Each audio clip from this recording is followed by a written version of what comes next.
Hello, hello, hello. Some days it be like that.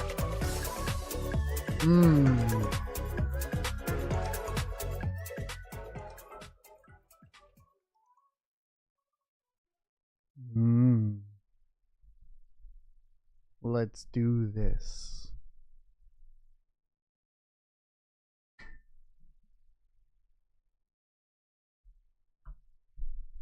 Hello and welcome everybody to the Crypto Mining Show, your one-stop shop for all cryptocurrency news from the perspective of a cryptocurrency miner. I go by Blind Run on the internet and Matthew in real life, and today we're going to talk about cryptocurrency from the perspective of a crypto miner. Thanks all to, of course, viewers like you who support me over on sonofatech.locals.com. Don't worry, it's not a requirement. We're still going to talk about crypto, but if you want to join, head on over there and join on up. I write guides and stuff for Linux and things like that. And more is definitely coming because we have a whole new home lab getting built right now. Ubiquity in the house. We got 10 gig going. Finally, 10 gig in the house. We got servers coming in. We got some white box stuff being built out. We got some camera stuff setting up. I'm super excited. A lot of fun stuff going on over there. A nice big Synology with like more terabytes than I'll ever need to use. And no, we're not playing Chia Bingo with it. It's not happening. But today we are going to talk about Strategy changing their name from MicroStrategy to Strategy with the Bitcoin logo. I guess Strategy B, which is what we all need to be talking about these days. We're also going to be talking about Tesla's acquisition of Bitcoin and how that has highlighted, of course, their success in the markets recently. It looks like we have recently lost the Miss McAfee page here, but let me go pull it up. There is basically a new way to anonymously get out of crypto and purchase things with real life money, as well as obfuscating your cell phone, thanks to a new project on Solana that I've been talking about for a little bit. I'm super excited for it. We're also going to be talking about the Hoosat network and why they decided to do a hard fork. Drama alert, I must say. And then we're going to talk about Xeggex and get the update on those guys over there. Bitdeer is building a power plant now to mine Bitcoin with. And North Carolina has proposed a Bitcoin reserve investment. But before we get into it, I would like to chit chat with everybody over here. Thanks for stopping in. Mike the Miner over on X. Thanks for stopping in. Make sure you come chat over at Twitch or YouTube, whatever your preferred platform is. Sometimes I start to say two words at the same time and it doesn't ever go well. Integra Guy, welcome to the stream. Good to see you back here. Snarks Domain, thanks for stopping in. Eatable Zebra, welcome and good evening to you, sir. The Traveler's Travels, thanks for stopping in. Eugene TNT, got a membership over here on YouTube. Thanks for being a member on YouTube. Vinny, thanks for being a member on YouTube. Don't forget to put them goats in chat. That's one of the big things that you get as a YouTube member is the goat emoji. And then we got Pure Crypto Boss up in here. Thanks for stopping in. Loudest, Daniel Hall, and Aussie, and Price is Wrong, Mikey. Thanks everybody for being here. Oh, did I miss Electric Eddie and Gandalf over on Twitter? There you go. And thanks for the follow over on Twitch, Mr. Gunn. You guys rock. So let's hop into the first topic of the day. So MicroStrategy is rebranded. They've now named themselves Strategy. So now we just got to call them Strategy. So co-opting that whole name there. And let me get this window up. Apparently it fell off because, you know, that's how it goes sometimes. But we can fix that real quick with the click of a button. So Strategy's continued Bitcoin acquisition amid market fluctuations. MicroStrategy, now rebranded as Strategy, is poised to announce another significant Bitcoin purchase, reflecting its ongoing strategy of heavily investing in the cryptocurrency despite recent earnings misses. The company, under the leadership of Michael Saylor, has been known for its aggressive Bitcoin acquisition strategy, with recent posts on social media platforms suggesting an imminent large-scale purchase.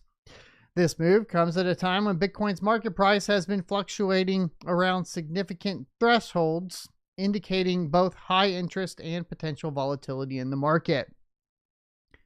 Now, Michael Saylor about 10 hours ago did go ahead and tweet, it is true, they acquired 7,633 Bitcoin for $742.4 million US dollars at an average price of $97,255 per Bitcoin, and has achieved a Bitcoin yield of 4.1% year to date in 2025.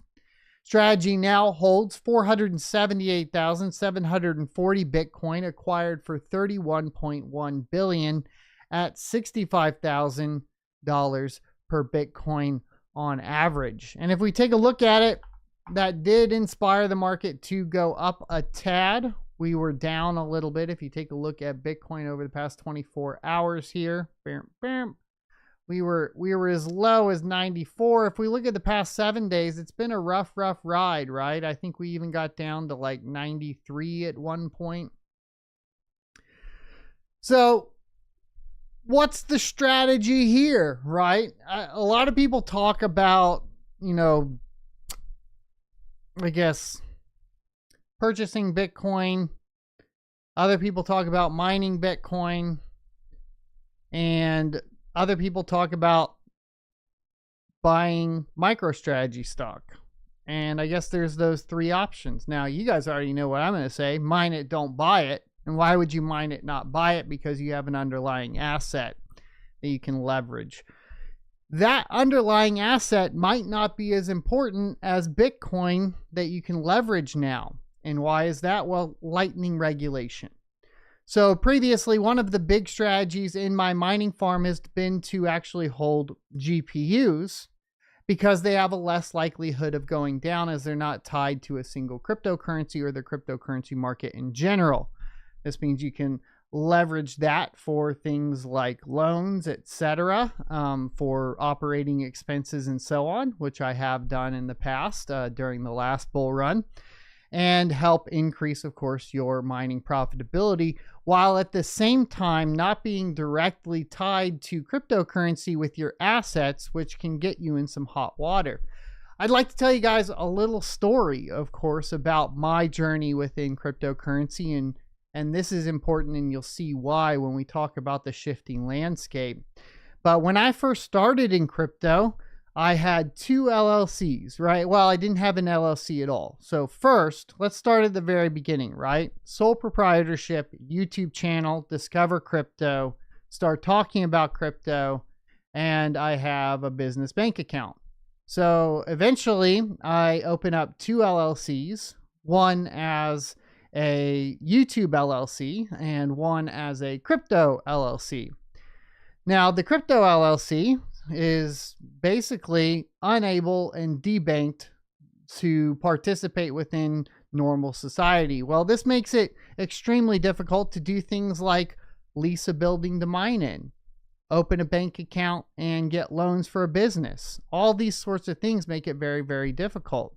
So a strategy I was able to utilize, and I think a lot of people did, was utilizing other LLCs to basically not necessarily mask it, as both LLCs would be on leases, for example, but being able to operate within fiat and then still be able to participate within cryptocurrency. So I had my YouTube LLC. That was what the main leaseholder was for my mining farm, for example. And then the mining LLC was under that.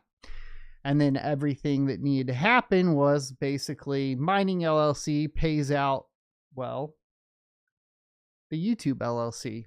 And then the YouTube LLC can deposit that into a bank account and then has that collateral, right?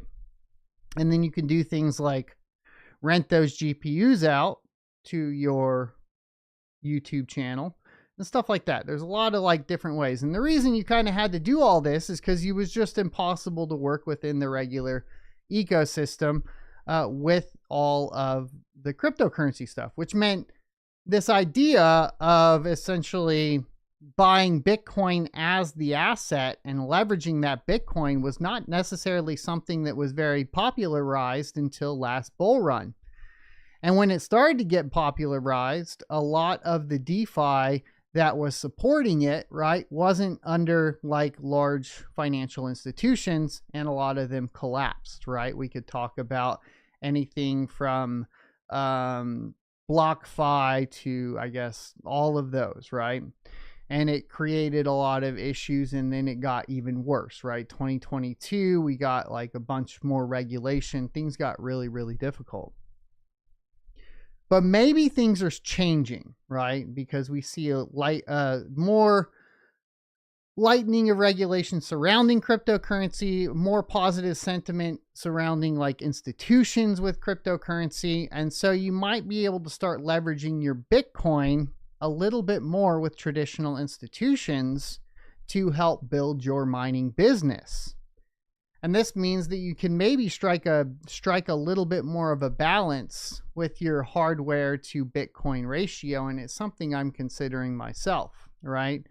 That allows you to basically have and hold the Bitcoin a little bit more and not have to sell it off to cover costs and all that sort of thing. Will that be the strategy like down the line? Will that be something that we'll be able to do? Possibly, right? And hopefully like at a level that isn't as risky as it has been in the past. So I don't know. Let me know what you guys think as far as this goes. I know that mining's gotten extremely difficult for at-home miners, especially as it pertains to Bitcoin. Even hosting's extremely difficult because if you're a host, obviously you have to pay for operating costs and all that sort of stuff. So it drives the price up, and management and all that. And so then you end up in a position where the price there makes it difficult for your clients to go ahead and mine. And that means that more and more people are not mining anymore, and they're looking to other alternatives. Does that mean you give up on cryptocurrency completely, or does that mean that you do get into something like literally these business strategies now are buy and hold Bitcoin? States are doing it, countries are doing it, companies are doing it, right? Everything is getting Bitcoin on the balance sheet. So is that something you should be considering now as literally a strategy to participate within cryptocurrency outside of just mining? And I've been thinking about it a lot lately. And I think by and large, I will balance out, the amount. Here's the way I used to operate, right? Just to give you an idea. Any profit that comes in goes straight back into buying equipment, right? There's no crypto on my balance sheet or anything like that. We take the crypto, we put it into equipment, and then we hold that equipment. And then we wait for another bull run. We mine with that equipment, we sell that equipment, we rinse and repeat. Is that shifting? And I think the answer to that may be yes, as you're getting into it, just because of the barrier to entry getting higher and higher. And we're going to talk about that barrier to entry a little bit more when we talk about Bitdeer here in just a second. But just a little bit more proof that putting crypto on your balance sheet in general is the new hot trend. Tesla Q4 Bitcoin profit highlights Bitcoin collateral opportunity. Mark-to-market gains. Tesla could use its Bitcoin as collateral to unlock liquidity and hedge against market downturns. Electric vehicle maker Tesla reported a $600 million gain from its Bitcoin holdings in the fourth quarter of 2024, thanks in part to new accounting rules that allow companies to record the market value of their digital assets. Crypto executives say the new accounting rules unlock new opportunities for companies seeking access to working capital using their digital assets as collateral.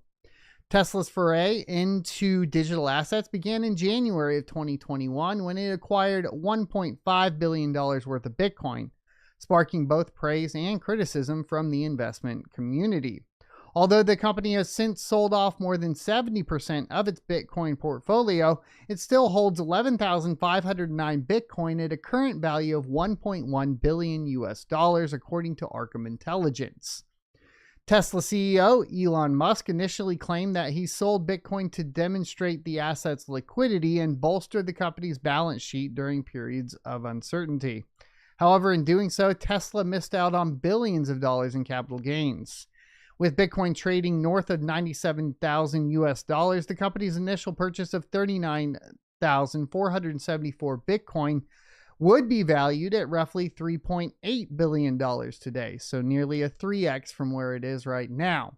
Tesla's Bitcoin purchase came 3 years before new accounting rules made it easier for corporations to hold cryptocurrencies on their balance sheet. In December of 2023, the U.S. Financial Accounting Standards, FASB, finalized rules that would allow corporations to reflect crypto assets' fair value or estimated market value on their books. Now, obviously, this is huge for miners in general, too, because a lot of the mining companies weren't able to reflect that necessarily. They had to realize those gains to a certain extent, or, basically use that to pay because they couldn't leverage that as collateral. And now it's going to be a lot easier for these large cryptocurrency mining companies to grow. And that can be essentially a double-edged sword. I've talked about this a lot, but the further and further we get into the adoption of cryptocurrency, the more and more we lose that capability of the average Joe being able to bring themselves up from the ditch. That doesn't mean all the opportunity is gone. It just means that it's going to get exceedingly more difficult. And as we talked about in the altcoin market, where a lot of people turn when they want to build themselves up, basically their net worth within cryptocurrency, what you could do over the past cycles is, play in the altcoins and have those potential 1000x's due to the sheer number of amount of cryptocurrencies now available. The likelihood and chance of that is turning into a gamble more and more. And so you have to start thinking about this as you're participating within cryptocurrency. So before 2025, the rules required companies to carry Bitcoin at its lowest historical price, obscuring unrealized gains. Under the new guidelines, digital assets can be marked to market, accurately reflecting fair value and dispelling the notion that Bitcoin is a dead asset on the books. Essentially, fair accounting rules enable Bitcoin to be treated as an asset in a manner that reflects its market value at any given time. The transparency and predictability of this make it far easier for corporations to hold Bitcoin on their balance sheets, says John Glover, Chief Investment Officer of Ledn, who told CoinGraph this. So it allows companies to maintain their exposure to Bitcoin's appreciation while accessing immediate liquidity to invest in stocks, bonds, and other financial instruments to generate returns on reserves. Glover also said that the approval of spot Bitcoin exchange traded funds has legitimized Bitcoin as a treasury asset. Bitcoin holdings typically generate yields in the 3 to 4% range, with some corporate treasuries actively lending to crypto firms to meet rising borrowing demand, he said. The U.S. spot Bitcoin ETFs have amassed nearly $116 billion in total assets, according to CoinGlass. ARK Invest called the Bitcoin funds the most successful ETF launch in history. Now, I do have this question as well.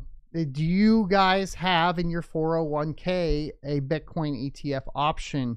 If so, have you managed that 401k and moved a portion of it into Bitcoin? I'd like to hear if that's something you guys are doing. Now,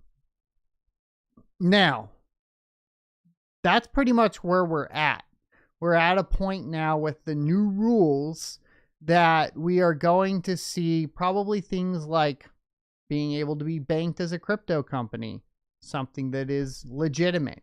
We're going to be able to leverage those for collateral, to leverage those Bitcoins for collateral a lot more easy, which means you'll be able to grow your investments that much easier, especially as a large mining firm. Now, what does that mean? Of course, well, it's a snowball effect. The bigger get bigger, right? And that is going to be what happens whether we like it or not. We live in this capitalistic society, or some form of it, where there will be the winners and there will be the losers at the end of the day, and it kind of rolls uphill. I mean, your best play is to just roll along with it, right? And that's really what it's turning into, just like, you know, having a 401k or being exposed to the stock market in some form or fashion. Bitcoin in and of itself, from a mining perspective, is going to be extremely competitive. And I think as we move forward, we're going to see this more and more. I don't think that mining Bitcoin will play a part outside of essentially, you know, gambling from home, right? So if we talk about why this is happening, of course, Bitdeer is now building power plants for Bitcoin mining after a $21 million acquisition. They acquired land and a license for a 101 megawatt permitted site in Alberta, Canada for $21.7 million US as a part of its strategy to become a fully integrated Bitcoin mining farm. The company announced Tuesday that it acquired a fully licensed power project on 19 acres of land near Fox Creek, Alberta, from power company I can't pronounce that, Kiwetinock Energy. The acquisition enables Bitdeer to build an on-site natural gas power plant with approval for a 99 megawatt grid interconnection with the Alberta Electric Systems Operator, AESO. Bitdeer expects to energize the power plant by Q4 of 2026 in a partnership with an engineering and construction company. Simultaneously, the company plans to develop a 99 megawatt data center dedicated to Bitcoin mining on the side. Bitdeer touts this move as a crucial step in becoming the industry's first fully integrated Bitcoin mining firm, controlling its proprietary ASIC chips, data center infrastructure, and power generation capacity. According to the company, site preparation and initial infrastructure development are set to begin in Q2 of 2025, with full energization expected in Q4 of 2026. While the land and permit acquisition cost $21.7 million in cash, Bitdeer estimates the natural gas power plant will require an additional $90 million in capital investment. The Bitcoin mining data center infrastructure is projected to cost another $30 million or $300,000 per megawatt. As of December 2024, Bitdeer managed 21.7 exahash of hashing power, including 8.9 exahash a second of proprietary hash rate and 12.8 exahash a second of hosted hash rate for clients. Now, obviously, they were leaning pretty heavy into the hash rate for hosted clients.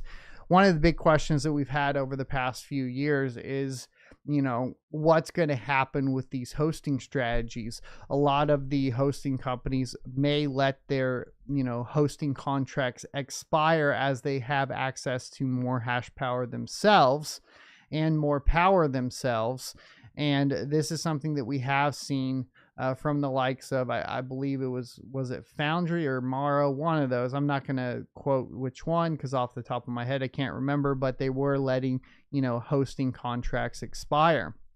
And this was a very good business plan, which was build the infrastructure with other people's money, you know, that you're hosting the equipment for. Once you have the infrastructure, you own the infrastructure, so all you need to do from there is get the actual hash power.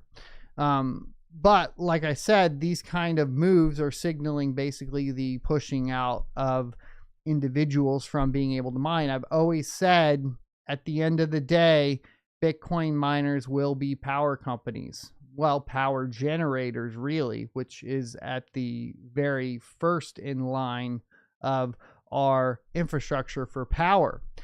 And even if you're a power company or a power co-op, those options will kind of dissipate, right? You'll basically be purchasing from a power generator that's mining the Bitcoin itself. And how do you compete with that? Well, it's very difficult to. From a strategic perspective, the US needs to get on this extremely quickly. I think that there needs to be incentives to essentially compete with hash power at an international level.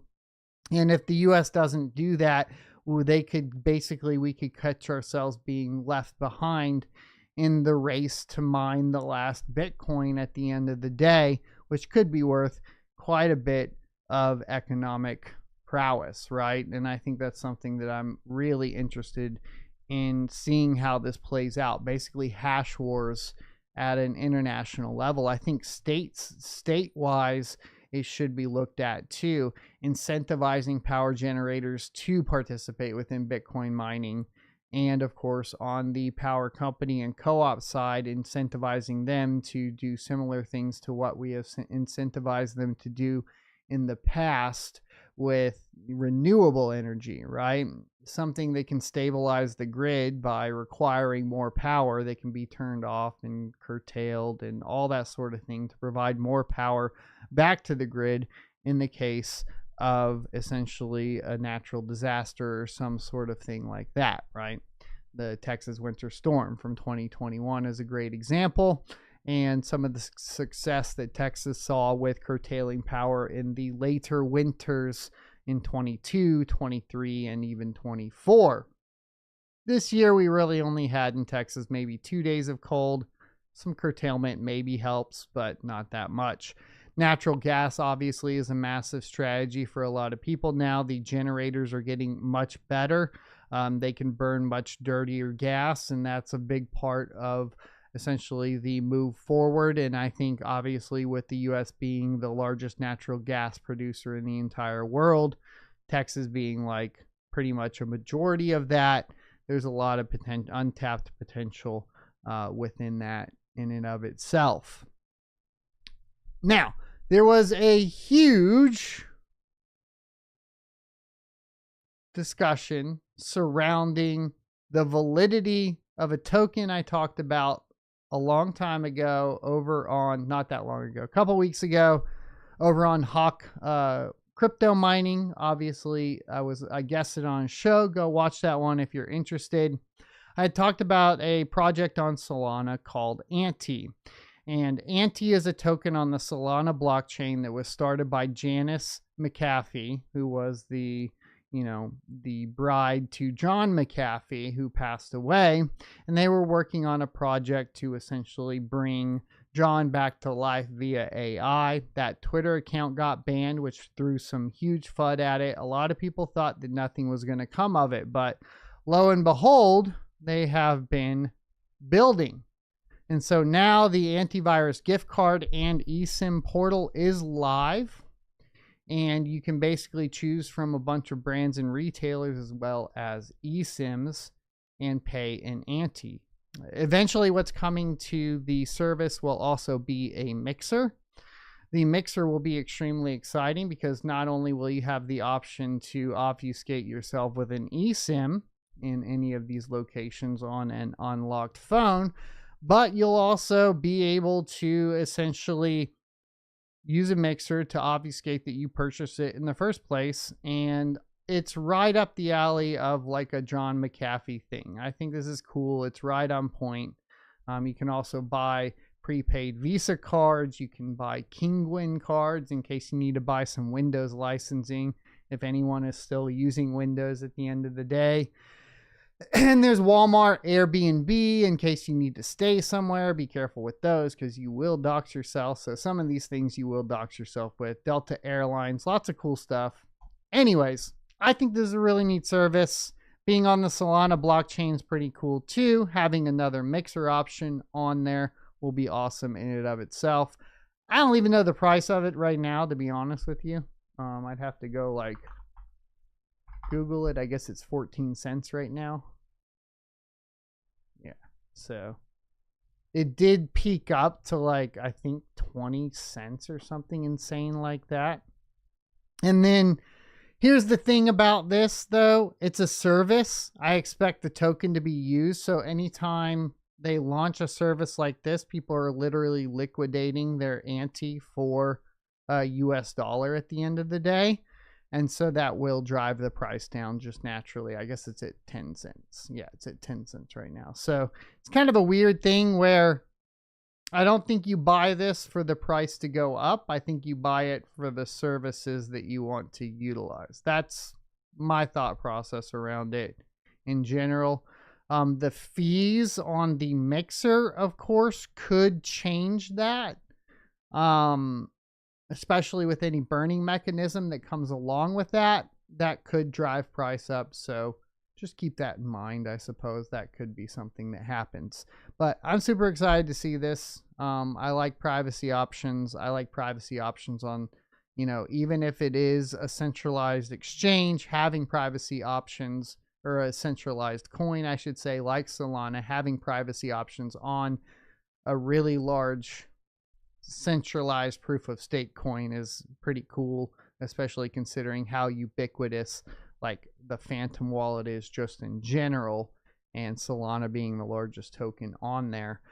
Sui initially or recently also got added to Phantom, and is currently the fastest blockchain supposedly out in a transactions per second range of things. So I think that blockchain might be really interesting to look at, even though it is centralized. It's also coming to apparently Facebook Messenger payments is the rumor, as well as Apple iMessage. Are those true? You know, that's always been something that's been rumored for every single cryptocurrency in existence. Will it come to fruition? That's the question. And I don't really know if that will in regards to Sui, but you know, it is an ex-Apple engineer that's running it. So if you're looking for, you know, other things outside of the mining space, those are some interesting things that you could take a look at. I want to say thanks for the 91 viewers over on X. That's pretty dope. If you want to watch over on YouTube or Twitch, the Twitch is linked down below. So there was some drama that went around, I guess, and Hoosat has forked, okay? So they just had a successful fork. For those that are not aware, Hoosat is essentially a Kaspa fork, yet another Kaspa fork. I need to make that shirt. Like, what would it be? Yet YAKF. YAKF? That sounds good. Yakf. Yakf. We got another Yakf. We got a Yakf. There. Okay, I'm done. I'm done. I'm trying to play with it. I'm going to make that shirt, okay? And then it'll be for sale on Teespring here. I'm going to make that shirt. Hold me to it. All right, so they decided to fork. So it was successful, and we're going to talk about why they decided to fork too.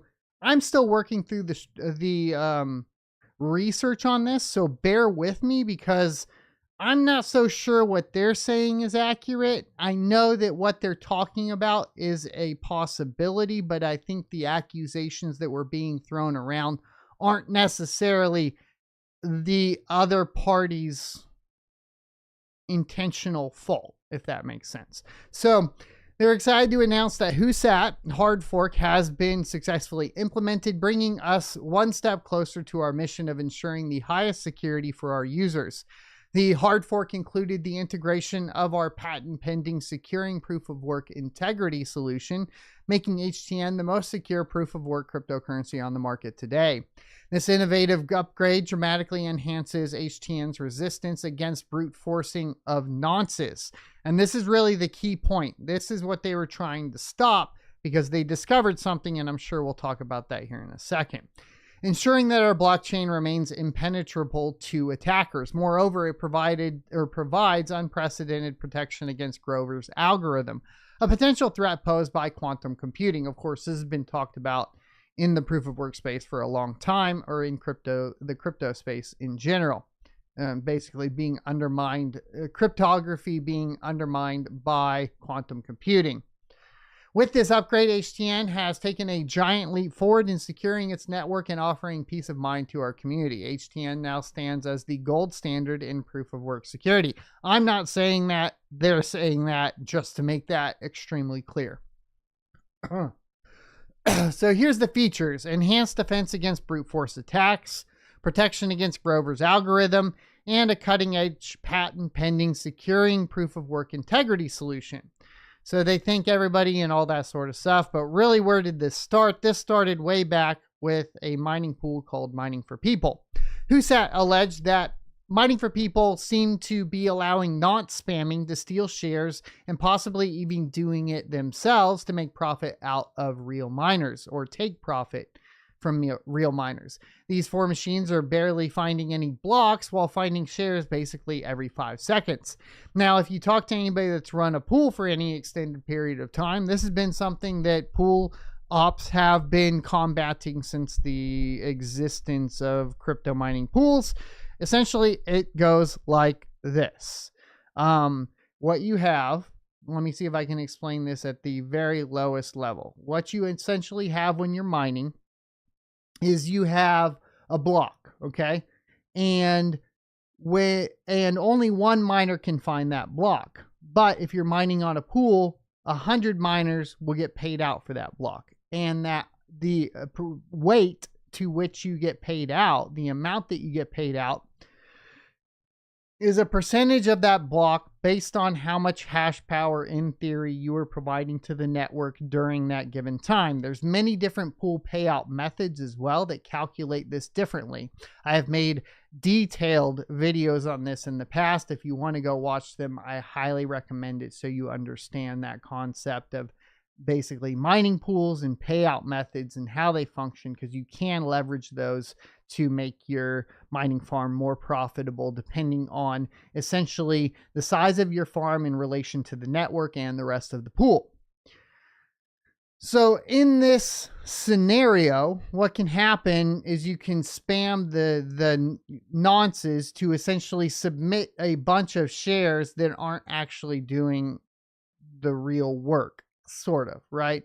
It does real work, but it selectively does the ones that are easier to do, would be kind of the way to say it, I suppose. I'm trying to think how to explain it as simply as possible. Let's just say it as simply as possible. The miner is sending more shares to the pool than they actually deserve to have. And what this means is when the pool calculates out the amount of crypto to send to everyone, it sends them more crypto than it should send them. Do I think this is intentional from mining for people? No. I think it's a uniquely pool op issue that has been around for a long time. I think some people that are pool ops are aware of it. I know Viper Pool's very aware of it. And I think some pool ops are not necessarily aware of it, depending on their level of expertise and so on.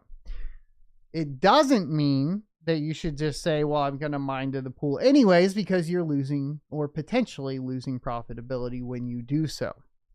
So Hoosat decided to combat this with a hard fork, introducing essentially this, which is securing proof of work integrity.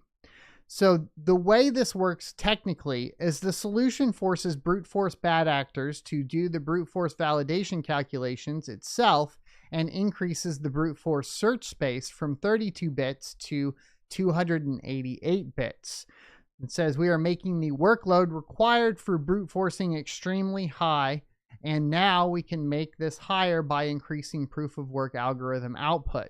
Grover's algorithm can be forgotten with our solution, and come to talk to them in their Discord, I guess, if you're interested in it a little bit more.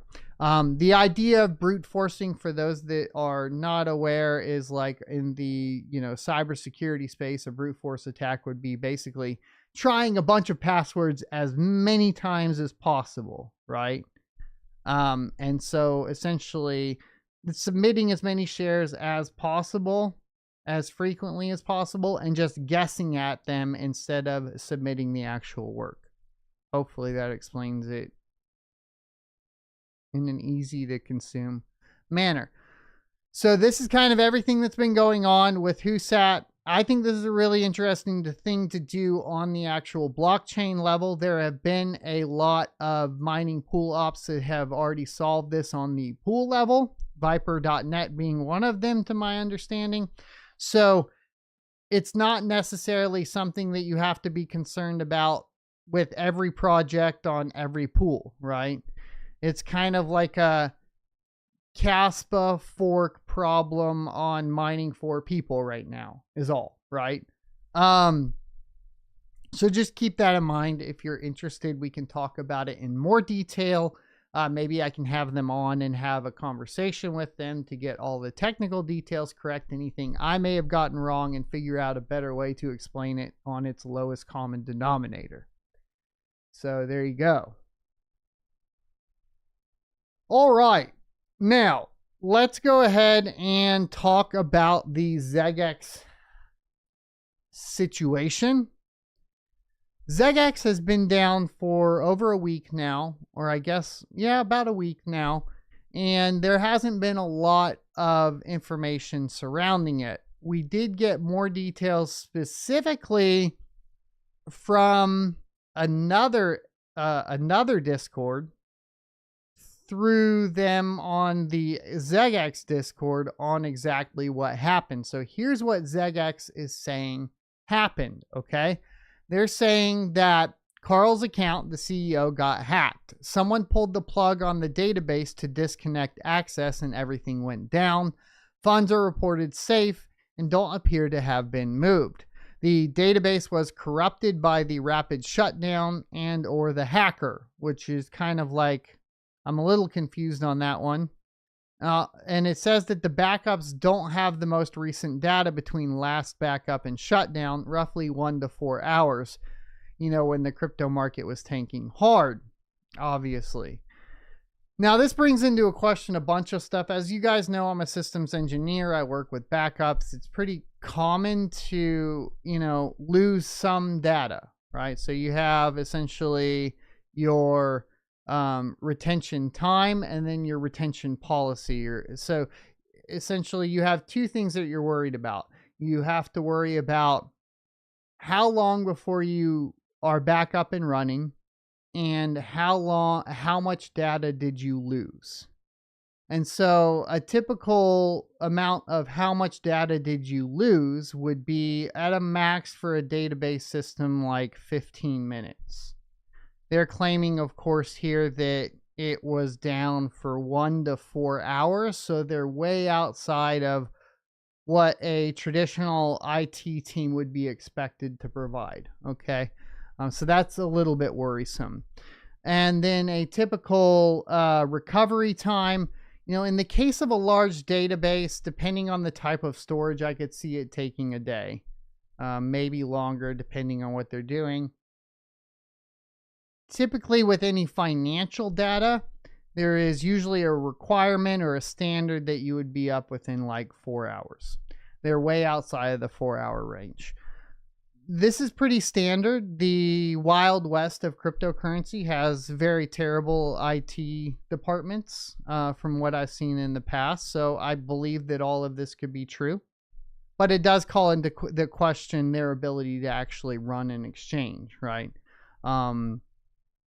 They apparently, from what I could tell, they said they were hiring on their Twitter account a database architect. So they don't have a DBA on staff, which is concerning for a cryptocurrency exchange. I think you should have a database architect on staff, period. You should have pretty robust backup systems at this point, and you can do a lot of that in the cloud and meet those restrictions as well. So, regardless of if what they say is true, or if they're lying and they stole a bunch of funds, regardless of either way on that, my faith in their ability to handle a database full of financial information is extremely low, right?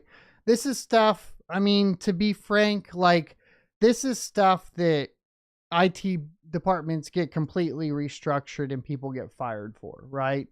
And we're going on over a week. I realize that we've had other exchanges, people have mentioned other exchanges took 9 days or blah, blah, blah. And I get that, but technology has come a long way. If you're not on the ball, paying attention to the services that are available, and just because this is basically my job description, it just, when I hear stuff that's quite clearly shows incompetence in this area to a certain extent, it's hard for me to be okay, it's fine, right? The first attempt to reconstruct the data failed, so they did call the expert, which is basically a database architect.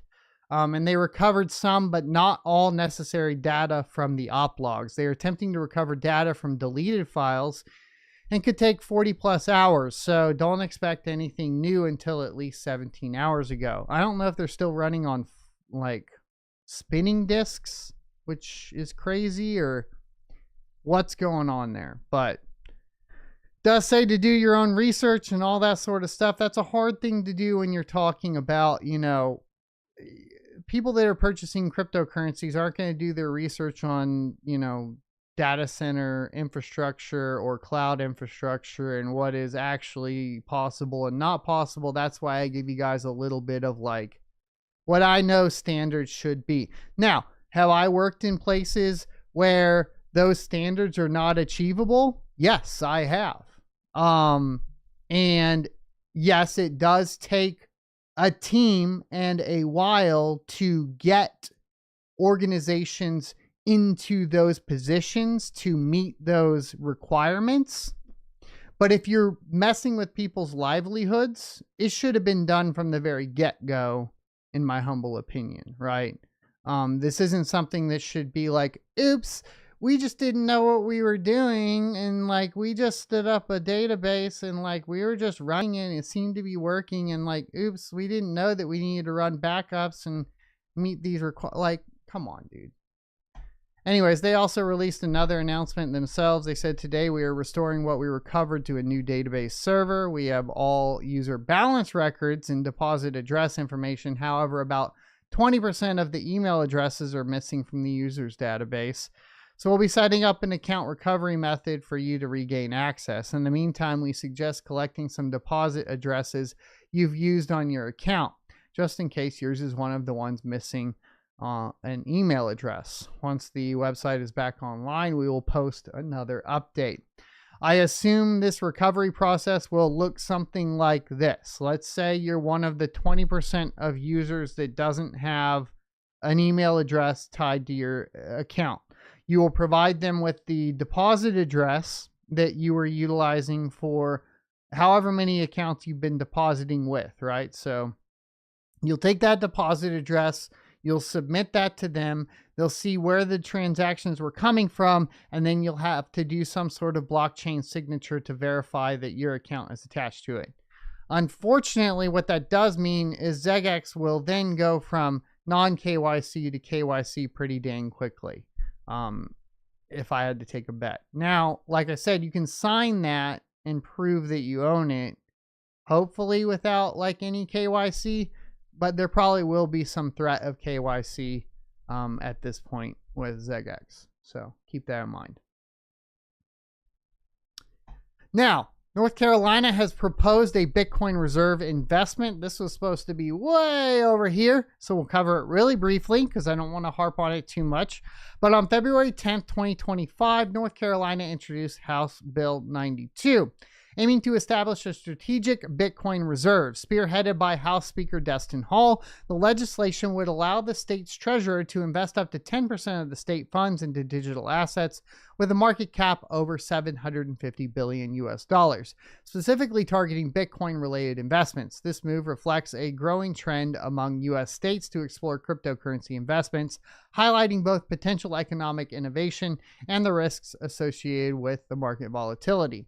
So if you looked at like coin market cap, for example, what does this actually mean? Well, it would have to be over $750 billion. Is that what it said? So that's one coin. That's Bitcoin, right?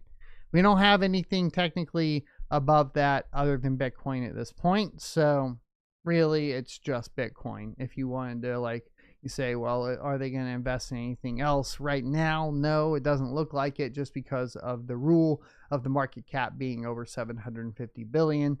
And that's just not in the cards for any other cryptocurrency as of right now. Could it happen in the future? Sure. And I'm sure that's why they wrote it that way, right? Well, if ETH goes to blah, blah, blah, should we be able to invest in it? Maybe. Let's just set a market cap limit, which is probably a good way to do it, I suppose. And that is the picture of them introducing it. Some old degens there, some Bitcoin maxis, I suppose, not degens. Until ETH is over 750 billion. And comments are obviously pretty good as far as all that goes. So people are excited about it. Now, Bitcoin miner did win a solo block as well. So a quick coverage on that. A solo Bitcoin miner recently mined a block worth approximately 300,000 US dollars, an event that has sparked widespread discussion and celebration online. This rare occurrence, which I think is becoming less and less rare, by the way, underscores the potential for individual miners to achieve significant rewards in Bitcoin's decentralized mining ecosystem. The event has fueled conversations about the importance of solo mining in preserving the decentralized nature of Bitcoin, encouraging more individuals to engage in solo mining despite the high odds against success. Now, do I suggest that you buy a lottery miner? At the end of the day, no. But what I do think this opens up is an interesting opportunity for IoT devices, right? So, especially ones that are controlled by power companies. I think we already talked about how, it's really going to be power generators that get into large scale Bitcoin mining. And I don't think like power companies or co-ops will necessarily get into large scale Bitcoin mining. But what they can do that is really interesting is that they can install some sort of lottery miner in everybody's homes and kind of play that lotto game, as well as maybe offer kickbacks and so on. If you do enough of it and enough at scale, you're not impacting like an individual's actual power bill by much, but you're increasing the likelihood of being able to hold some Bitcoin on your balance sheet, which then in turn could potentially obviously allow you to have more collateral for, well, your members in the case of a power co-op, or for, the owners of your company, the board, if you're a power company. So just something I thought would be a cool idea in general. And I think where the real money is made here, obviously, is the manufacturing of these solo Bitcoin miners. I think, selling the shovels, it's that time in Bitcoin mining now where the shovel sellers make the real money. It's like the gold rush in California. The first few got there, they were really successful. By the time everybody else found out, they were just, basically nobody was finding any gold. And the people that were really making the money were the ones selling the shovels and the pans for you to go pan for gold. And that is basically what Bitcoin mining has turned into at this point. Unless you're like a large scale miner, right? It's funny how much history just repeats itself over and over again, and seeing that Bitcoin is obviously an asset, an appreciating asset. It was going to end up in this position at the end of the day regardless, right? The solo miner's hash rate, some people were asking in chat, has not been revealed yet to my knowledge. They are aware of the block, but they don't know the actual hash rate from the miner because they were using their own pool. So it was basically a cloned CK pool, but it was locally hosted. So kudos to whoever did this. Obviously, it's a big deal. I think it's really cool that they were able to do it on their own pool, and spin it up and do it, right out of their home. That's the way to do it. Build your own nodes, boys. It's really good for obfuscating, obviously, as well, who you are, and all that sort of thing, which is extremely important if you end up coming into $300,000 to be obfuscated as much as possible. Just saying, if you're coming into that kind of money, you probably don't want a lot of people finding out who you are. Cryptix has some news. This is a really interesting one. So Cryptix is a new cryptocurrency we discovered through, of course, SRB Miner releasing support for it a few weeks ago. And now they're actually doing something that I haven't heard of. So I always get really upset with a lot of these, especially Caspa forks that are like, oh, and AI, Caspa fork AI, Caspa fork AI, and then nothing AI is done. They're doing something interesting here. Now, it's not fully ready, but this is Cryptix Transaction AI, or Cryptix TX AI. So it's a trainable AI that detects suspicious wallets for transactions and mining. This is really cool. So, and something Hoosat could have used, I suppose. Potentially, it would have been kind of neat. Now, I wonder if you could run it on that same sort of thing if they run into this issue wherever Cryptix is being mined, if they can run this on there. This version is a beta and needs to be trained with data. As such, it may provide false results due to insufficient training. However, anyone can already test the AI and train it with their own wallets and data. Why haven't we provided information on AI development? The reason is that many crypto projects advertise with AI, but after a year, they often don't actually have an AI. And it becomes clear that the developers are not capable of creating one. Because of this, crypto projects are often recognized as scams as soon as AI is mentioned in the roadmap. And I fully agree with that. Anytime I see AI in the roadmap, I go and then move on. Therefore, we decided to release an AI first and then talk about it. The AI will continue to be developed. The developer version we are working on is already more advanced. This version is meant as a test version for the community members and also to help identify and discover suspicious wallets. The developer version already has the following features: track new blocks in real time, follow coins from block rewards to exchange transfers, even with 10 million sweeps and compounds, automatically search wallets on the Explorer, automatically find suspicious transactions, automatically find suspicious wallets, and automatically find suspicious miners. The developer version is still a bit buggy as it is in early alpha stages. It can store data in a database and provide access to the Explorer showing suspicious wallets and miners. Am I no longer anonymous? No, your wallet remains anonymous. No user data is collected. Only suspicious wallets are identified and reported based on miners/users are completely ignored. Based on transactions or mining activity. Excuse me, I skipped a line. The detection works very well with a very low error rate. With further training, the error rate should be almost non-existent. Normal miners and users are completely ignored by the AI. So what is the benefit? It can track fraudulent and illegal transactions, miners, and wallets. It's impossible to escape detection by the AI or to spin the coins into an anonymous state. By the way, the use of ASICs in larger FPGAs with more than 2 gigahash performance is officially prohibited. This is interesting. So this is known to both users and manufacturers, as it is stated in the source code, white paper website, and even in the Discord. Using such devices would constitute fraud against other users, and attempting to exchange coins via an exchange would be market manipulation and economic fraud. So basically, they're going to use AI to detect ASICs and FPGAs, which is quite interesting. Rumor has it more AI software and features may be coming soon, including some for mining, but keep it between us. Obviously, they don't want you to keep it between them. I haven't played with it yet. I'm super excited to go play with it. Let me know if you guys have played with it yet. This is really cool. So now it's Cryptix AI, but the project's still called Cryptix.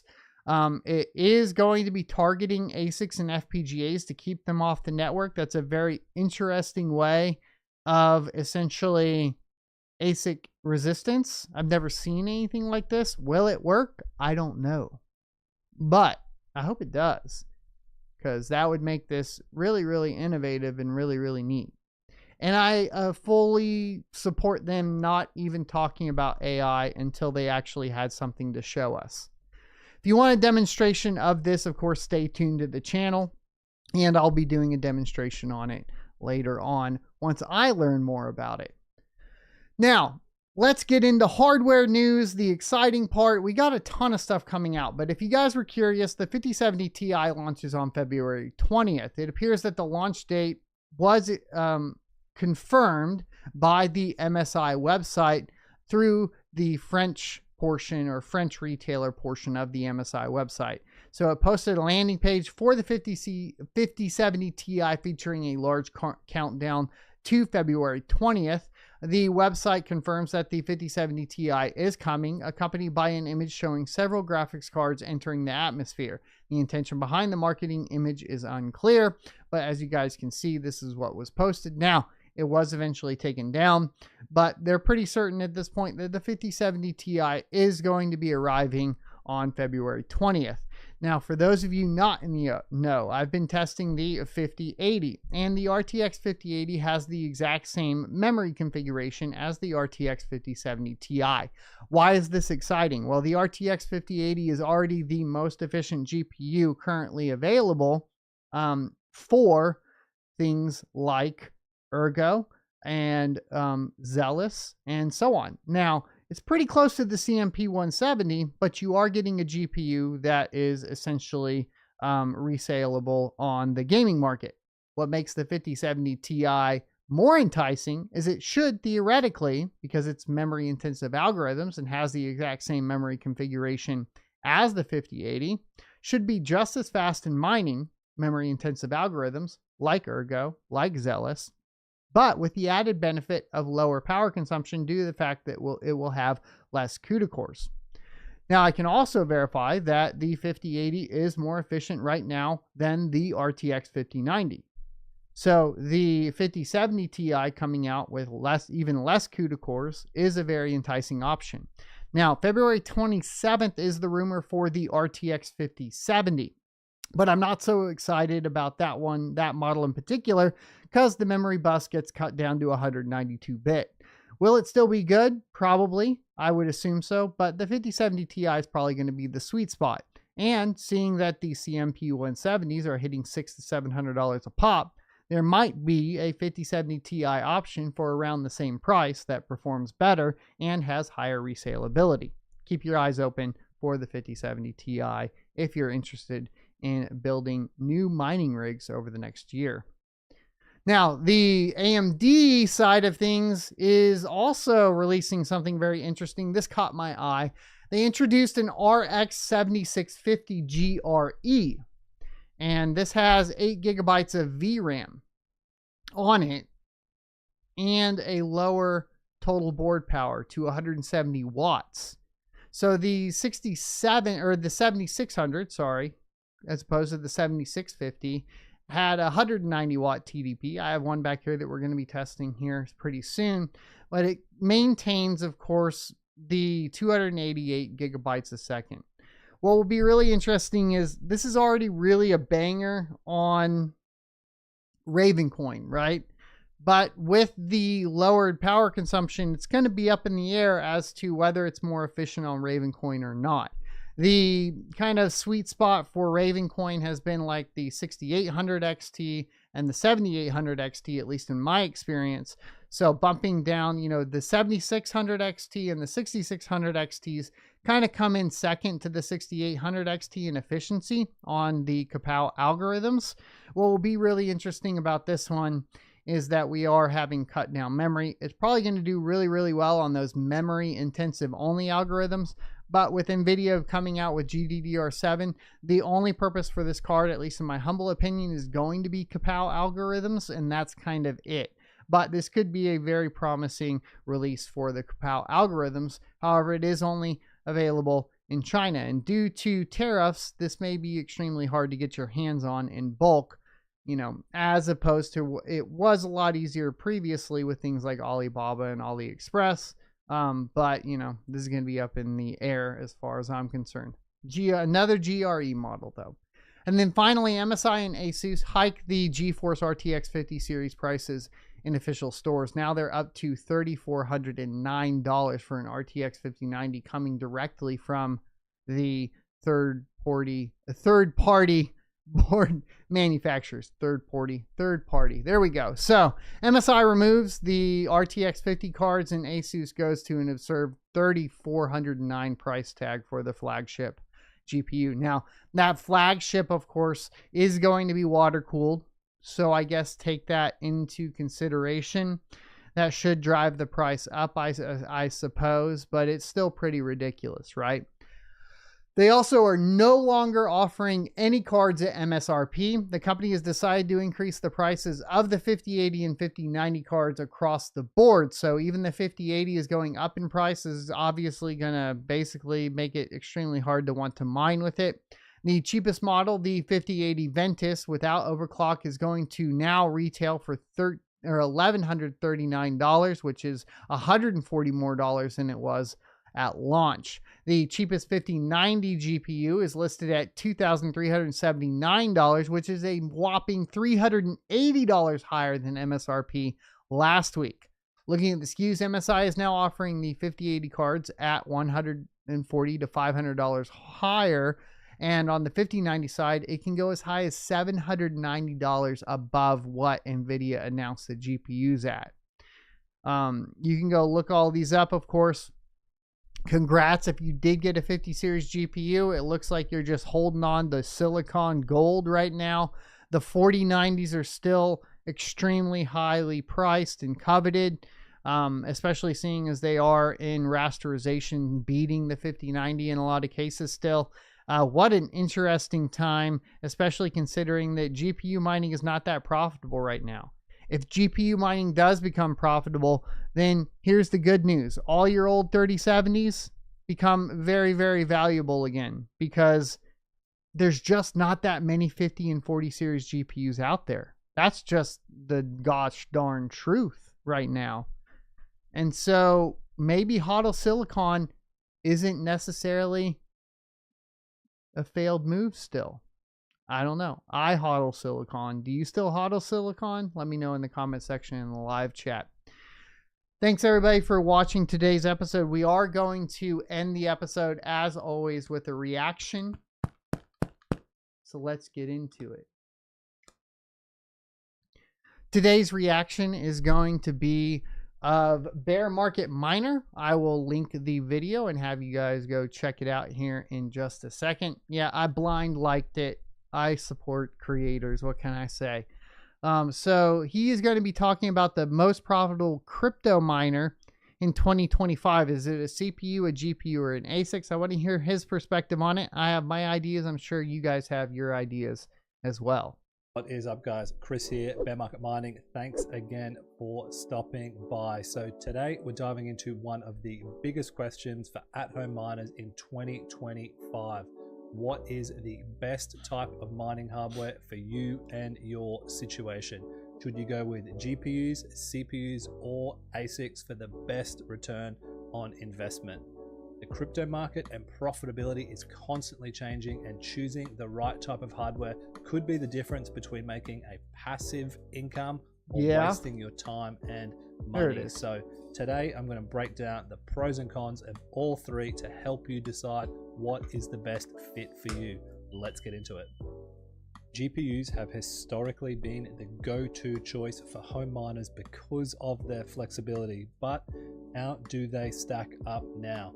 Let's start with a few of the pros of GPU mining. All right, first up, let's talk about diversity. So one of the main reasons GPU mining is so attractive for so many people is the number of different proof of work coins you can mine. So we've got ourselves over here on hashrate.no, and you can see an absolute myriad of different available coins you can mine.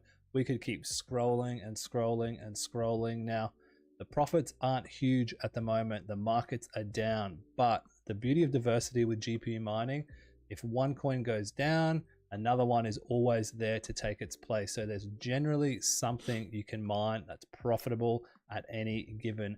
I don't know that there really is anything profitable at average US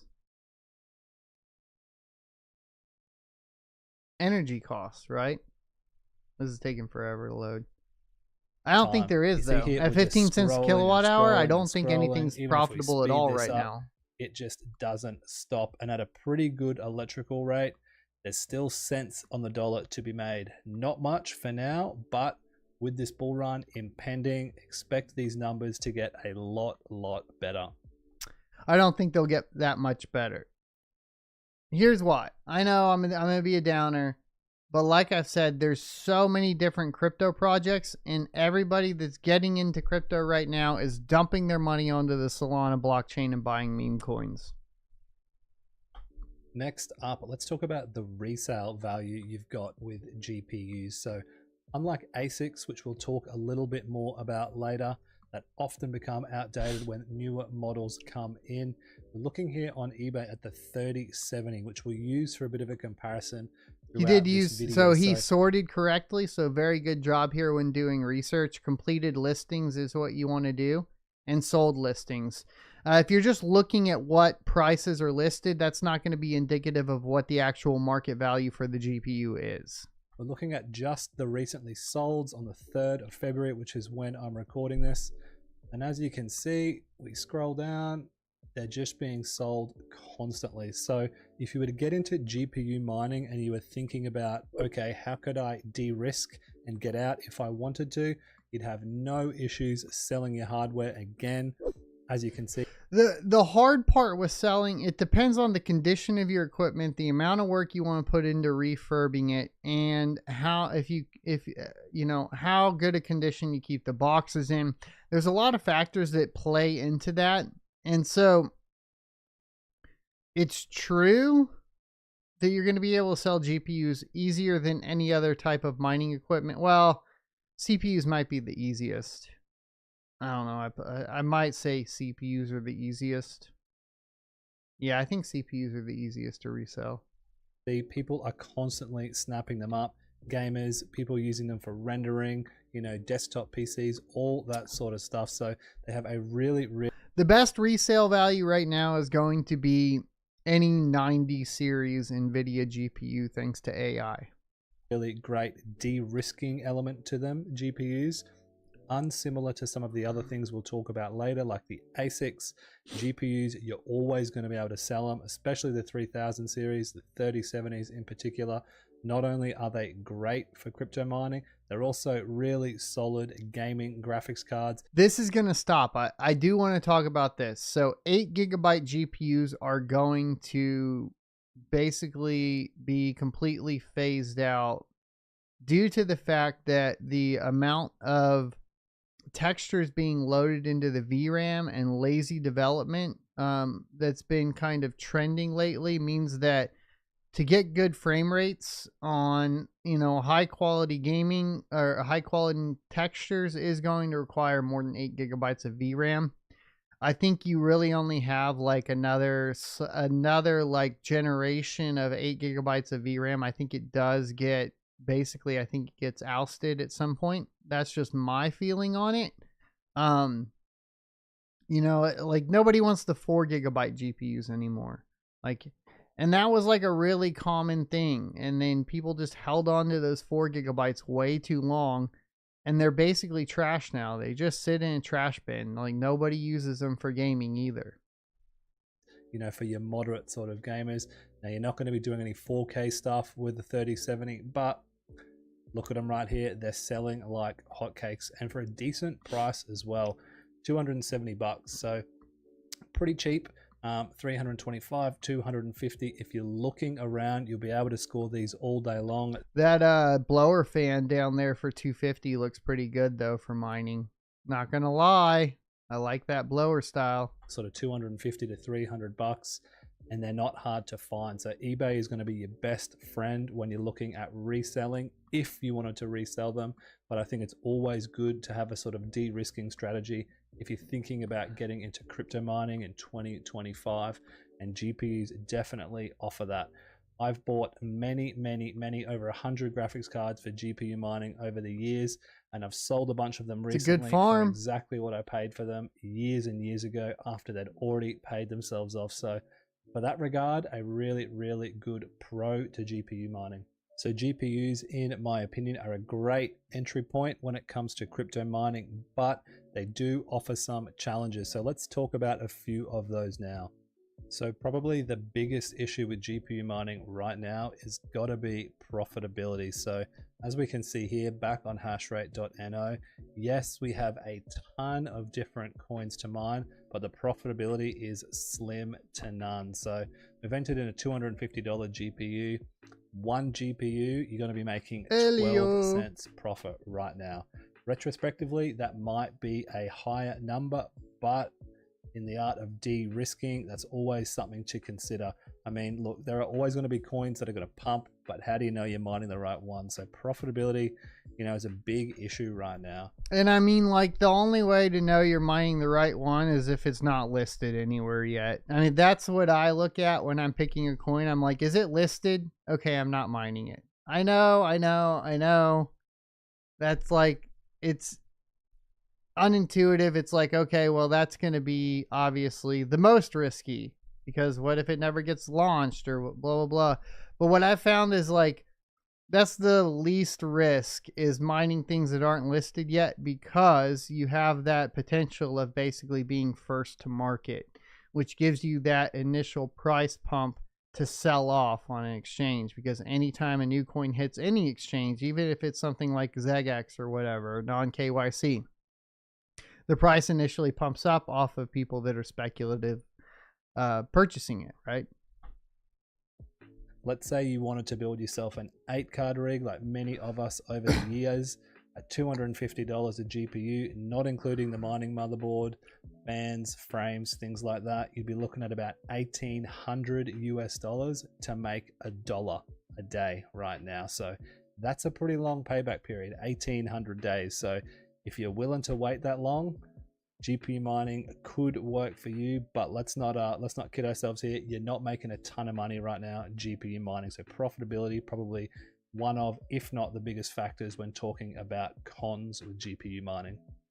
One of the next biggest challenges when it comes to GPU mining has got to be overclock. So we're over here in Hive OS. We're looking at what we call a flight sheet. So when you're crypto mining, you're going to want to reduce your power. So this means locking your core clock, setting memory clocks, all that sort of stuff, and knowing how to configure flight sheets. So some miners will be simpler than others, but this coin, Cubic, for example, has an external URL which you'd have to find off GitHub. It's got a random pool address, it's got access tokens, all sorts of stuff. It's got all these things down here which even I, to some extent, don't fully understand. So overclocking is going to be a big barrier for beginners. So that's what I think may turn some people off with GPU mining. And last but not least, when it comes to GPU mining, another con I would say for setting them up is got to be cooling. So cards, depending on what algorithms you're mining, are going to want to run hot. This means having knowledge of intakes, exhausts, cooling fans, setting your own fan speeds on. I've never seen like 300 millimeter fans as an exhaust. When you're running a lot of fans, things are gonna get noisy. Let's say you want to build an 8-card GPU rig. Say every card has got 2 fans on it. You're at 16 fans spinning there already. If you've got a rig with another 6 fans on it, that's 22 fans spinning. Then you add exhaust fans, you get the drift. So noise and heat are going to be other issues for beginners, as long as overclocking and of course the current profitability.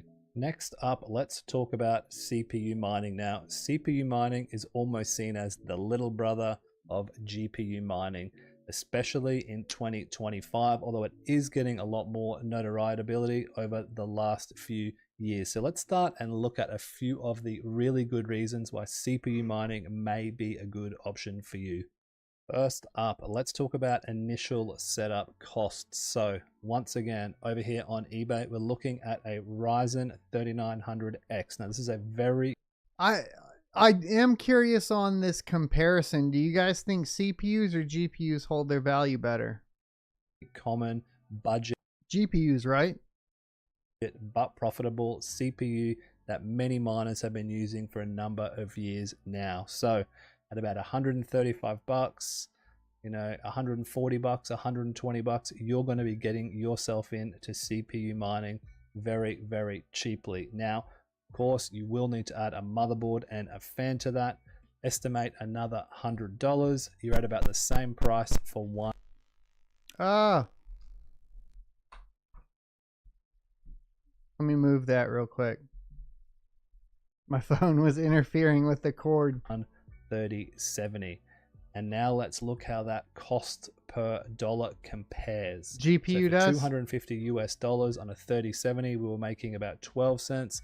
Over here on hashrate.no, we can see we're making 3 times the price. So very, very cheap, very easy to set up, which we'll talk about in a minute. and 3 times the profit currently. So I mean, do you know what the actual answer is with CPU mining though? Cryptojacking other people's CPUs. I just steal other people's CPU hash power. Screw buying a CPU, dude. CPU mining is a really, really good option as far as entry point, current profitability, if you're looking to start crypto mining in 2025. CPU mining rigs are also simpler to build for the most part. They require less components. The cooler is attached to the motherboard itself. That can be set up in the BIOS, which is very, very easy to do as well. I'll actually leave a link above for a card on how to overclock CPU mining rigs if that's something you're interested in. But yeah, well, so the best thing I saw recently, who was that? Was it Mine Something or was it let me look at this real quick. Let me see. Here, we'll go to camera so I don't Twitter, because I still type Twitter in. I think it was Mine Something. He found these boards. Was it him? Dude, yeah, okay, right here. So Mine Something found these boards. This makes CPU mining a little bit more interesting. So these are 7945s, so almost 7950s, 16 core, 32 thread. You are going to put laptop memory in it effectively. But you know, you're getting the motherboard and you're getting the CPU all in one for under $400, right?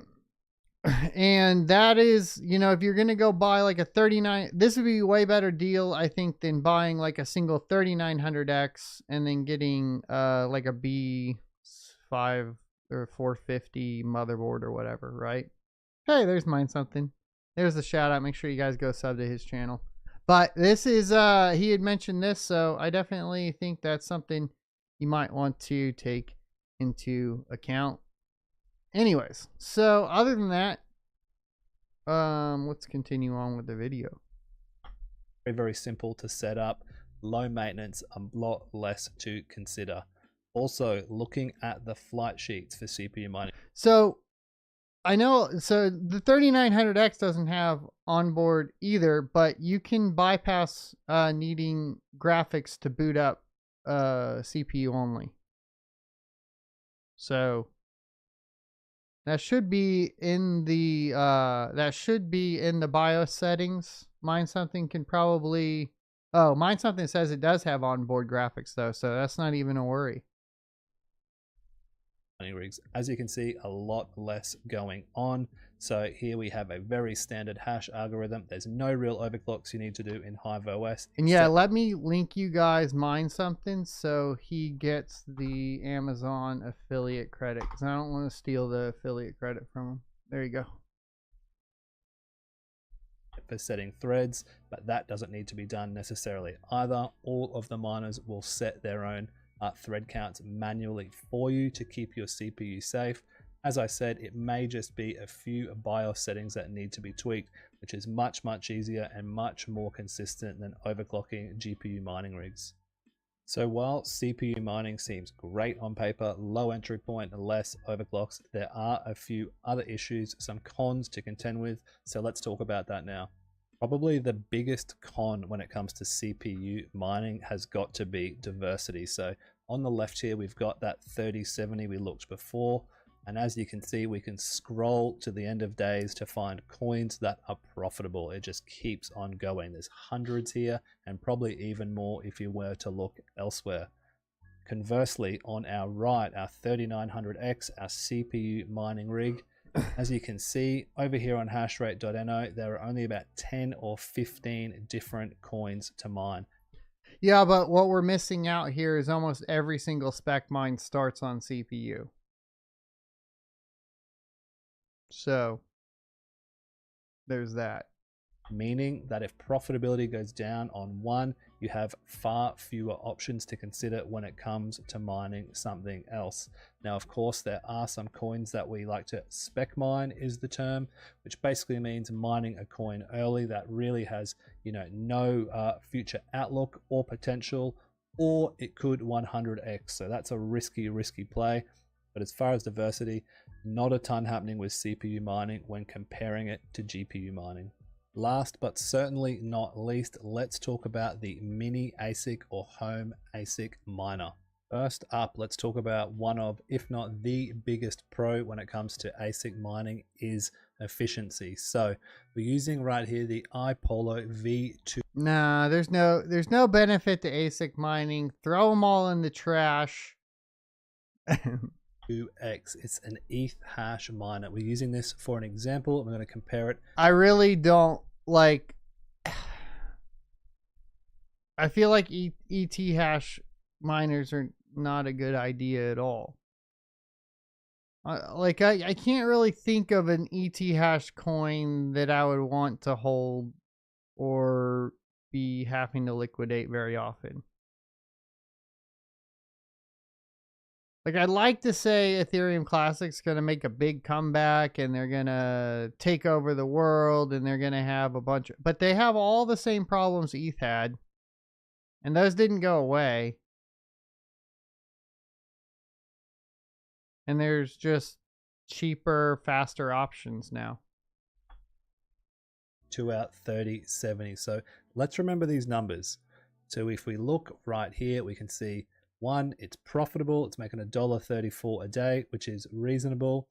But more importantly, it's creating 1200 mega hash at 165 watts. Now, let's compare that to GPU mining on the same sort of scale. Over here, we've got 20, 30, 70s, which would be around $4,500 or so, creating the same amount of hash rate, using 20 times the power and losing money. So efficiency is really what has set these ASICs apart and has started moving the crypto mining world in that general direction. I could show you a number of different examples of this across all different algorithms where ASICs have come online and instantly booted GPUs off because they can't compete with the efficiency. So efficiency is always going to be number one when it comes to crypto mining, and that is why I think ASICs have the biggest pro of all to start. Another crucial factor and a really big pro for ASIC mining is the scalability and the output. So do you think scaling is easier on GPU mining or on ASIC mining? I'm thinking about this. Obviously, CPU is the worst. That's the worst scalability. But an ASIC miner, to scale, you basically just have to always buy the newer, more efficient hardware. GPUs seem to last 2 to 3 cycles, and you only need one motherboard to run multiple GPUs. I feel like it's easier to scale GPU mining because you can buy multiple GPU, like you can buy one GPU at a time. And they're not that expensive. Whereas like an ASIC, yes, like if you do my ASIC buying strategy with the Bitcoin ASICs and you're buying, $400 S19 Pros or whatever, or $300 to $400 S19 Pros, cool. I think you're good. I think that makes sense. But even then, that's hard to scale. Because from a power perspective, like let's say you buy a $450 GPU, that's not going to take that much power. You buy a $450 ASIC S19, well, there goes an entire 20 amp circuit. Boom, gone. Like, it seems like from a home mining perspective, ASIC mining is extremely hard to scale.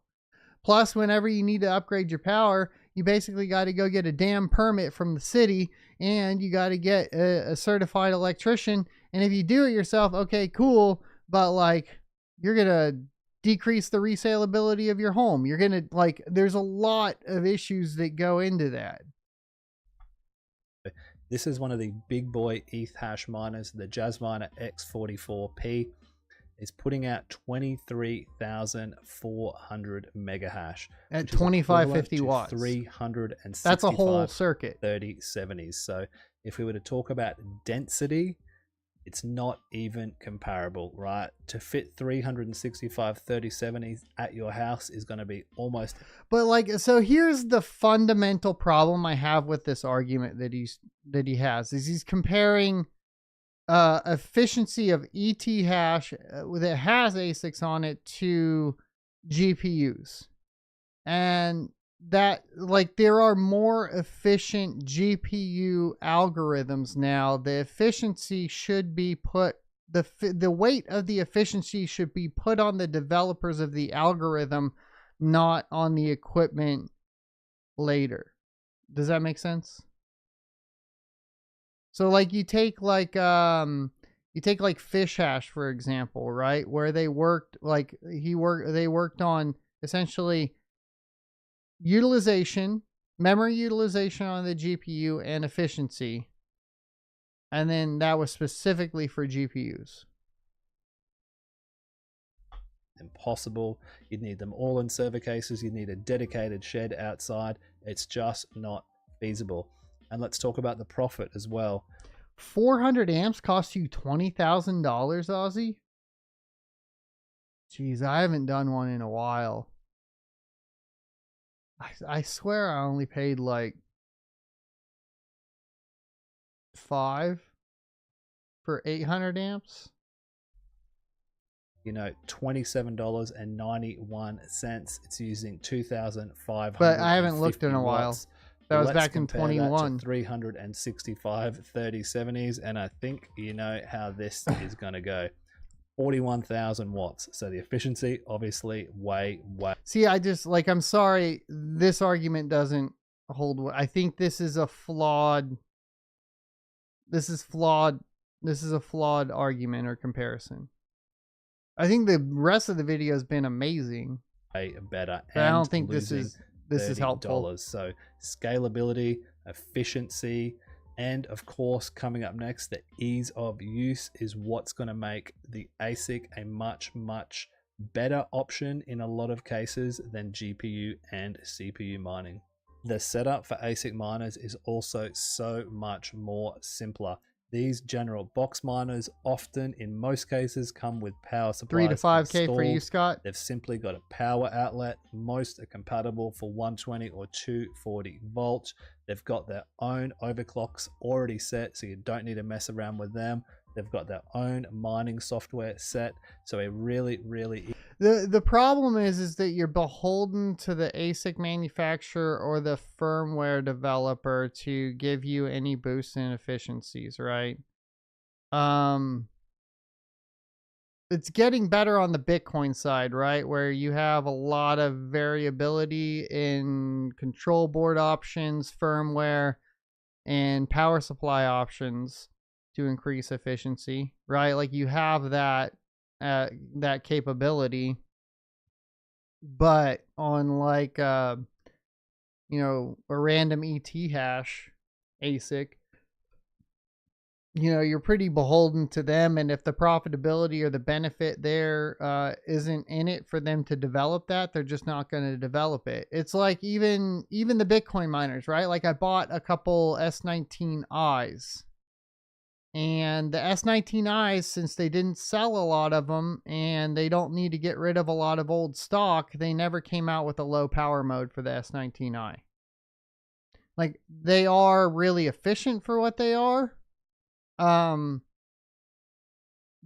for an S19, but like, it would be really nice if there was a low power option for those like there are on the other ones. And you know, there's no real other option other than at that point to buy like another like control board. But even for those, like the S19i is not a really highly supported one. So you can get into a position where even if you buy like name brand Bitmain ASIC miner, you're limited on the upgradability, which is then obviously limiting your scalability because of that, right? Easy set and forget option when compared to GPUs and even CPUs. First up, let's talk about the price. Now, while much more profitable than so you GPU paid and for the CPU pole mining, and the a lot of transformer? this stuff comes with a pretty hefty price. So You got to work over better here deals on than that, bud. cryptominerbros.com, and you can see some of the Yeah, you gotta cut better deals. You gotta work with the power cut, like, and I get it, like, it's easier said than done because basically power companies and co-ops are monopolies at this point, and there's not a lot of competition. Well, like, I'll tell you, like, an example at my last space, when I wanted to upgrade the power, I actually went to all the neighbors next to me, which were like industrial shops and stuff like that. And I talked to the landlord and I was like, look, everybody needs more power, right? So can we get that? And they got it done.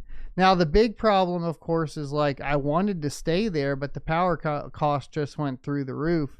They even had 3-phase ready to go for me. But then the power company, you know, shot that rate, quadrupled it. It was insane. It was insane. And I felt really bad too, because I had like been, like I was telling that, like, luckily having 3-phase there, they were able to rent all those units out really easy because there's a lot of like shops that need it, and they were like one of the only places that had it. But the original intention was like I was going to move in and take one of the 3-phase units from them, and that's why they originally built them. And it took like 3 years to build it, and unfortunately at that point it was like, I can't even get in, you know. These units are going to run you an absolute mozza. Now, still probably better bang That for power buck rate when is what mine GPU used to mining be, and Aussie. CPU mining, I wish I had that profitability, still. ROI, and all those sorts of things. But you really have to have a high risk appetite to get into some of these. You know, we can see the S21. Can you tell us where you're located? You don't have to. Obviously, I don't suggest doxing yourself, but XP Plus, it's 13,000 US dollars. The Volk miner D1, that's a Dogecoin miner or a script miner, 7,000 US dollars. So definitely a lot of risk when considering buying some of these more expensive miners. You can, of course, buy your more moderate sort of miners, your cheaper ones, but the rewards will be reflected. You've got to sort of be in it to win it with ASIC mining. You've got to spend big to make big in most cases. Well, and the problem is your competition is so much higher too, right? The types of people that are making these types of investments are making those types of investments in like their power, right? Like Aussie did, you know? And so, like, I don't know. Well, your competition from a capital perspective is much more significant on ASIC mining. The second issue with ASIC mining is while they're easier to set up, troubleshooting can often be. Yeah, so loudest, my power at the peak, it went up to 18 cents a kilowatt hour.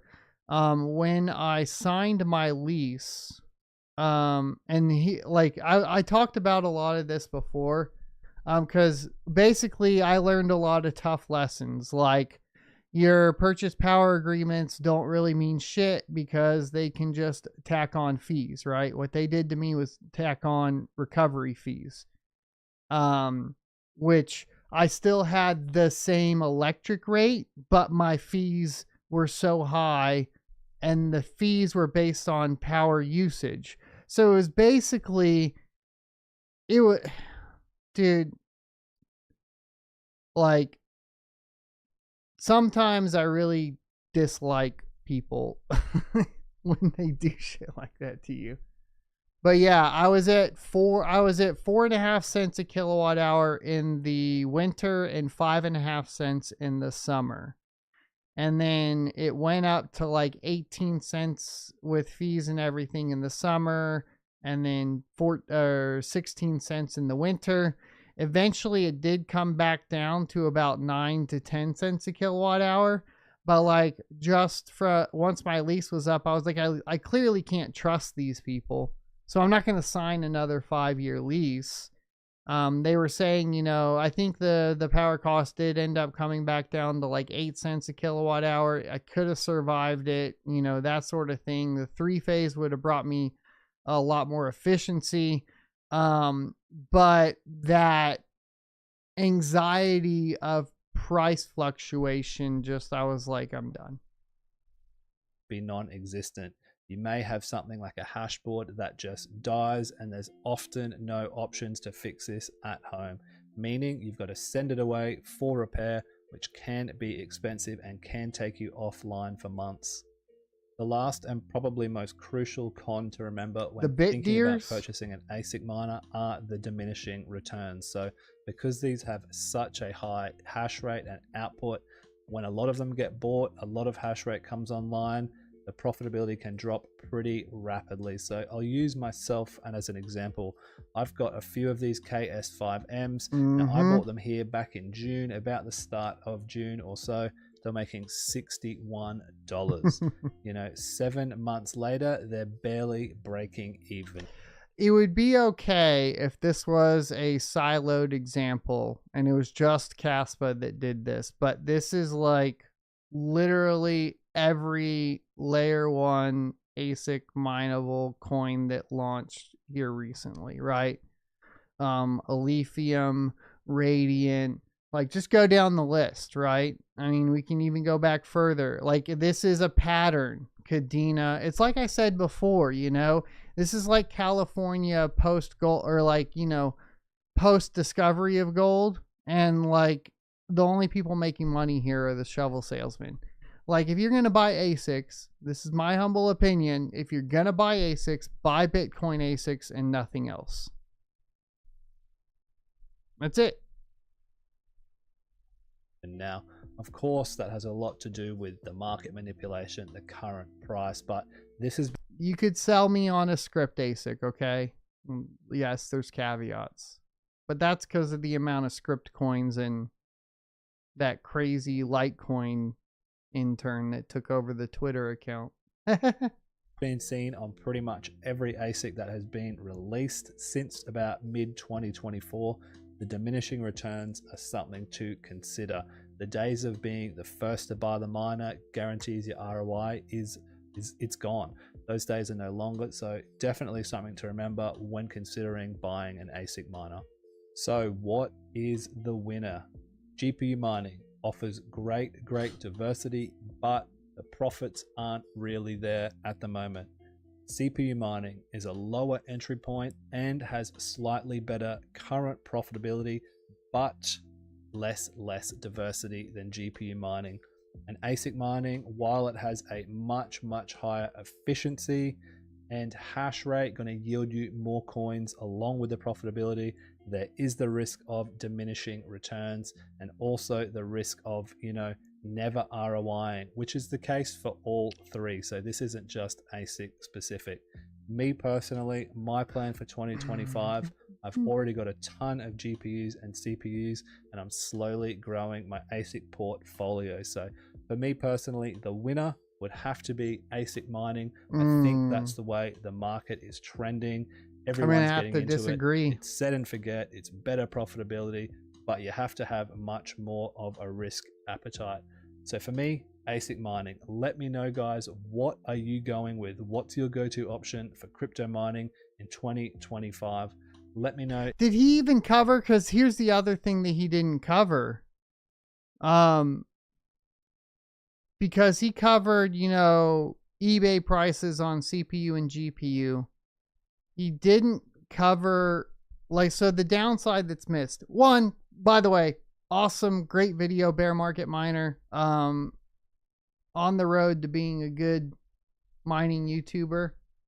I'm just also giving my perspective. But guys, go to the YouTube video, hit the like, tell him Soat sent you. I think he's got some stuff to learn though too. I think like, so my biggest problem is he didn't go look at the resaleability of ASICs, right? In a bear market, especially as a bear market miner, and making sure you de-risk. He was using that term de-risk. I think not taking into consideration the fact that every new ASIC release makes your ASIC more and more obsolete. It's a paperweight. We've talked about this for years on this channel. It's the biggest downside to ASIC mining. The bear market ASIC mining strategy, to be completely frank, is buy just previous gen Bitcoin miners in the bear market and hold them till the bull run, then sell them, then hold that until you get to the next bear market, buy a bunch of the previous gen, so you're constantly upgrading your hardware and getting rid of yours. And if you miss that one cycle, you're kind of like, up the creek without a paddle. You don't have any way to recover if you mistime it. And that's also why, like, when I talk about like things like the timing of selling my Caspa, yes, in the short term it looked very bad, but in the long run it was much better to have a bunch of ASIC miners for Bitcoin than it was to have the Caspa sitting in my wallet, because I'm generating revenue and the value of my assets are increasing significantly compared to what, they would have been if it was just sitting on Caspa and I was fluctuating like, hundreds of thousands of dollars a day in volatility. Because at the end of the day, it's a business, and especially considering that, like, if you want to approach it that way, and now we have the new standards for, your assets as it is to what's on your balance sheet. I think you have to take all of that into consideration. It down in the comments. Let's figure out what the best option is for everyone. That is going to wrap up the video, guys. Hit that like button, smash the subscribe button, and I'll see you in the next one. Peace. Oh, did I hear a smoke alarm? Sweet video, dude. I thought I was subscribed. I must have clicked it on accident again. But anyways, subscribed over to Bear Market Miner. Make sure you guys go check him out. Mainly go over and like the video, that sort of thing. I do want to like say that what we've discovered with like the sub bombs that has been happening with Red Panda Mining is he is negatively impacting some of the channels. So let's just be responsible with that. And like, if you're going to like go over there, maybe revisit the channel a couple times, watch a couple videos, or at least watch a full video before hitting the sub. Because there are some things going on with the YouTube algorithm, and we don't want to, in regard to the like sub bombing and all that. So just as like it's like an insider YouTuber thing, I guess, that would notice that. I just don't want to like wreck anybody's channel or their discoverability. So also what can help there is also just clicking that bell. And you can also click that bell for me if you haven't yet. That would be extremely helpful. That'll also help you see the videos a little bit quicker. But I hope you guys had a fantastic Monday evening and a fantastic weekend. Thank you so much for watching the channel. Once again, my channel is brought to you by viewers like you, and that is at sonofatech.locals.com. And I will be trying to get to more content over there, especially as work slows down. I am also going to be doing a lot more home lab stuff, so if you're interested in that, stay tuned for that. And this week we should be playing with some more fun stuff. I am also trying to track down, obviously, a 5070 Ti for review.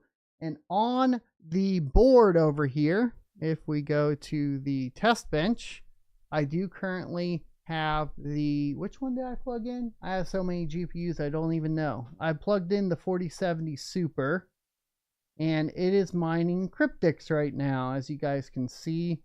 580 mega hash a second at 231 watts. There's no overclocks on that right now. So tomorrow evening on twitch.tv/blindrun, make sure you're following over there, we will begin completing the testing on the 4070 Super and getting a review video out for that. And then once I'm done with the 4070 Super review, we will be moving over to basically reviewing all of the 7000 series RX GPUs from Radeon and AMD. I'm super excited about that because there's not a lot of testing that's been done there. I also have all of the super GPUs ready to get into the pipeline, but we're going to finish the 4070 Super and then go from there. Yeah, the fan's not spinning a lot. You know, what are you going to do, man? The 5080's been insane, though. I love that thing. I think I'm going to put the 5080, guys, in the next build. This weekend, I should be doing a build video or a live stream of a computer build. I am basically transplanting my primary rig into the Be Silent 800 case to reduce noise. And along with that, I got the new Gigabyte motherboard with dual 10 gig NICs because we did upgrade the 10 gig network. And then we will be putting, I think I'm going to put the 9800X3D in there. I don't want to put a Ryzen 9 in because I just think like at this point, I like high frame rates on my games and I don't really need more than 8 and 16. So that's the build plan so far. We'll also be doing a RAID 0 setup on some 2.5-inch drives on that rig. And that'll be my primary rig. And then I'm going to pull the 4090 out. We're going to get the 4090 back over mining. That'll probably get paired with the 7950X and be put on something like Vast or something along those lines. So it should be good. I have not tested this on Wart yet, so tune in tomorrow. We'll start with Wart Tonto on the 4070 Super. I like big buses, and I cannot lie. This is a tiny little bus, though, on the 4070 Super. I don't know. It's not that tiny, is it? What is the 4070 Super now? 4070 Super. I should have this, like, memorized, but I swear, guys, my memory's getting bad. I've been trying to take that lion's mane. I don't know, dude. 504 gigabits or gigabytes a second total bandwidth. Yeah, it's the 192-bit bus. It does have 12 gigabytes of GDDR6X, and it's so far it's a pretty cool card. If we go to, let me see if I can show you. We can do a little preview if you guys want on this one. Let's close that. Oops. There we go. Close. Okay. All. Okay. Overclocking. Let's just show you none. I don't want to show any of the other stuff. So 192 Squirrel Master. The 4070 Super TI has 256, I think, which I do have one of those to test as well. Super TI was so weird. I guess that's what happens when you have a monopoly. What would be the, okay, so I can't add that. Here, hold on. So what we'll do is, I got it over here. Sheet Google. This is also linked in my locals if you guys want to look at all the spreadsheets. Clear 4070 super, boom. Let's take away any overclocks. Clear, none. Yep, okay. So, and you guys can get these results over on locals if you guys want to. Like I said, I have it linked over there and pinned. But so far, I guess the big ones would be Beam at 56 or 54 solutions a second at 238 watts. Dynex was 8,950 at 181 watts. On Ergo, it was 120 mega hash a second at 142 watts. Pretty good, not too bad, I guess, but it should be over 1 mega hash a second per watt. I think we can tune that in though. These are all stock, by the way. Almost 60 mega hash a second on ETC hash coins. Zel hash for Flux is like 95 to 100 solutions a second at 242 watts. We got old Ironfish numbers. I got to update those. I was working on this like literally right before I got sick and ended up being bedridden for a little while. So that's why we got to wrap back around to it. And then I guess on Raven Coin, we got 30 mega hash a second at around 240 watts. So that's kind of what we're looking at so far with it. But we're going to do a lot more testing tomorrow. Yeah, it's a really dumb name, the 4070 Ti Super. I agree. Lower coolers. All right, boys. Have a good one. Like, comment, subscribe, notification bells. I'll see you next Tuesday.